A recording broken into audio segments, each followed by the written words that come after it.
কলান নবী সাল্লাল্লাহু আলাইহি ওয়াসাল্লাম যাহা বলিয়াছেন বা নিজে করিয়াছেন অথবা সাহাবায়ে কেরামদেরকে করিতে দেখিয়া নিষেধ করেন নাই, তাই হাদিস এক লম্বার হাদিস শরীফ। আখলিস দীনাকা ইয়াকফিকাল আমালুল কলিল। হাদিস শরীফের অর্থ, তোমার ইমানকে খাঁটি করো, অল্প আমলি নাজাতের জন্য যথেষ্ট হইবে। 2 নম্বর হাদিস শরীফ। খায়রুকুম মান তাআল্লামাল কুরআনা ওয়া আল্লামাহু। তোমাদের মধ্যে সর্বোত্তম ওই ব্যক্তি যে কুরআন মজিদ শিক্ষা করে এবং শিক্ষা দেয়।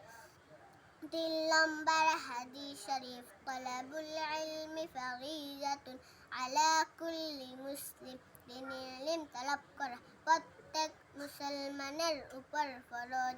4 নম্বর হাদিস শরীফ। আত-তুহুরু শাতরুল ঈমান। পবিত্রতা ঈমানের অঙ্গ। 5 নম্বর হাদিস শরীফ। মিফতাহুল জান্নাতিস সালাহ। নামাজ বেহেশতের চাবি। 6 নম্বর হাদিস শরীফ। আউয়ালু মা ইউহাসাবু বিহিল আবদু ইয়াউমাল কিয়ামাতিস সালাহ। কিয়ামতের দিন সর্বপ্রথম বান্দার নামাজের হিসাব হইবে। 7 নম্বর হাদিস শরীফ। ফাজলুল আলিমি আলাল আবিদি কাফাজলি আলা আদনাকুম। তোমাদের মধ্যে সর্বাপেক্ষা ছোট ব্যক্তি হইতে আমার মতবা যত বড়।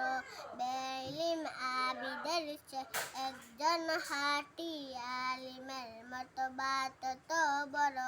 8 নম্বর হাদিস শরীফ। মান লাম ইয়াসআলিল্লাহ ইয়াগযাব আলাইহি।